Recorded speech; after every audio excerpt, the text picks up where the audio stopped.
Payyanur central Bazar വികസനം യാഥാർത്ഥ്യത്തിലേക്ക്.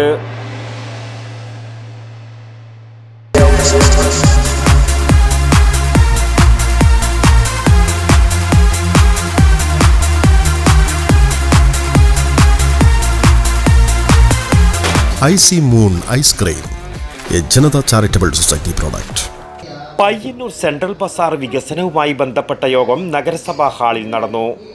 തിരക്കേറിയ 20 ചെറുകിട നഗരങ്ങളിലെ ജംഗ്ഷനുകൾ കിഫ്ബി പദ്ധതിയിൽ ഉൾപ്പെടുത്തി നവീകരിക്കാൻ സംസ്ഥാന സർക്കാർ തീരുമാനിക്കുകയും ഭരണാനുമതി നൽകുകയും ചെയ്തിരുന്നു.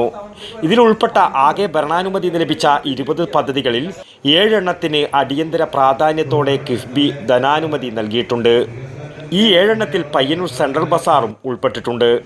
MLA TI മധുസൂദൻ്റെ അധ്യക്ഷതയിൽ ചേർന്ന യോഗത്തിൽ നഗരസഭാ ചെയർപേഴ്സൺ KV ലളിത, വൈസ് ചെയർമാൻ PV കുഞ്ഞപ്പൻ, ഭരണ പ്രതിപക്ഷ കൗൺസിലർമാർ, കിഫ്ബി PWD ഉദ്യോഗസ്ഥർ, വ്യാപാരി പ്രതിനിധികൾ, ഓട്ടോറിക്ഷ ടാക്സി തൊഴിലാളി പ്രതിനിധികൾ, വിവിധ സംഘടനാ പ്രതിനിധികൾ തുടങ്ങിയവർ സംബന്ധിച്ചു. പദ്ധതി രേഖയും പ്ലാനും ഉദ്യോഗസ്ഥർ യോഗത്തിൽ വിശദീകരിച്ചു.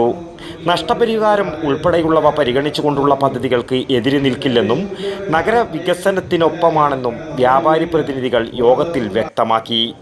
പാർക്കിംഗ് ഉൾപ്പെടെയുള്ളവ പരിഗണിക്കപ്പെടണമെന്നും യോഗത്തിൽ ആവശ്യമുയർന്നു. എല്ലാവരെയും വിശ്വാസത്തിലെടുത്തും കൃത്യമായ നഷ്ടപരിഹാരം ഉറപ്പുവരുത്തിയുമാണ് പദ്ധതി നടപ്പിലാക്കുന്നതെന്ന് MLA യോഗത്തെ അറിയിച്ചു.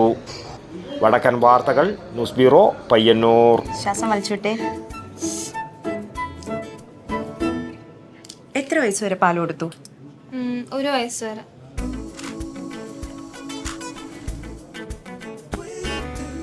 കണ്ടില്ലേ, ഇപ്പോഴത്തെ കുട്ടികളുടെ IQ ലെവൽ വളരെ ഹൈ ആണ്.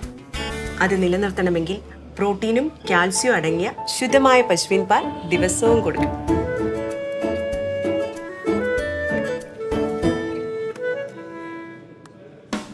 ഇപ്പൊ ജനതാ പാൽ എല്ലായിടത്തും ഉണ്ടല്ലോ.